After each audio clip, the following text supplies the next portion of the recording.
That which the Rav states regarding the length of tefillah has other implications regarding those Jews who are not observant.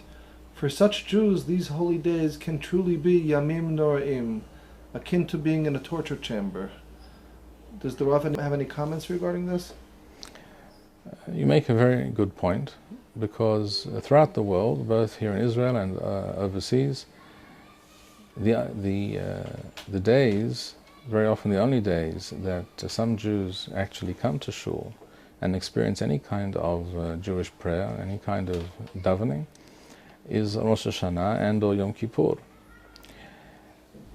And I'm sure that it's quite obvious to me that for many of these people, even though they come to shul and they wish to identify and wish to be connected in some way, the experience that meets them, the very, very drawn-out, lengthy tefillah, which is often also very difficult to follow, very often because of all the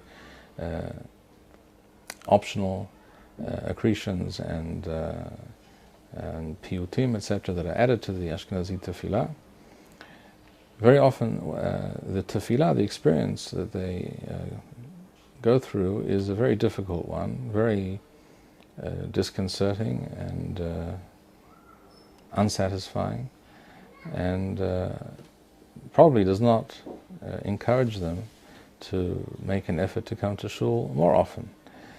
In fact, my heart goes out to such Jews, unobservant Jews, who actually make the effort to come to shul on such days and find their shul experience to be so unhappy and dissatisfying and difficult.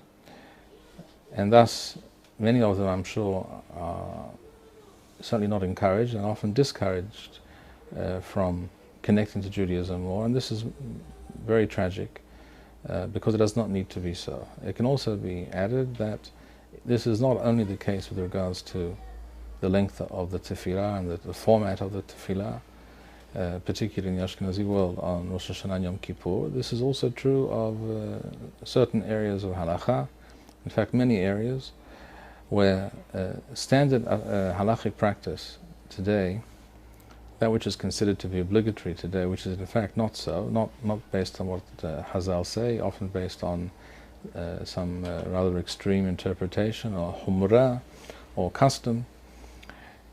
Some of these aspects of what to many people today are considered standard and necessary and required halachic and Jewish practice are such that Jews who are not familiar with Orthodox Judaism would find it very difficult to accept upon themselves some of these norms and standards, and in fact they have a point. If it was made clear to them this is in fact not what is required, and what the halakha really requires is something more reasonable and something less challenging for many people, this might make a big difference to their attitude towards Judaism and their desire perhaps to connect or reconnect to Judaism. The production of these videos and maintaining this channel demands much time and money. If you enjoyed this video, please show your appreciation and support. To make a donation, please go to www.machonshilo.org and press the PayPal button, which appears on the upper right-hand side of the home page. To sponsor a video or purchase Birkon Nusach Eretz Yisrael, please write us at office@machonshilo.org.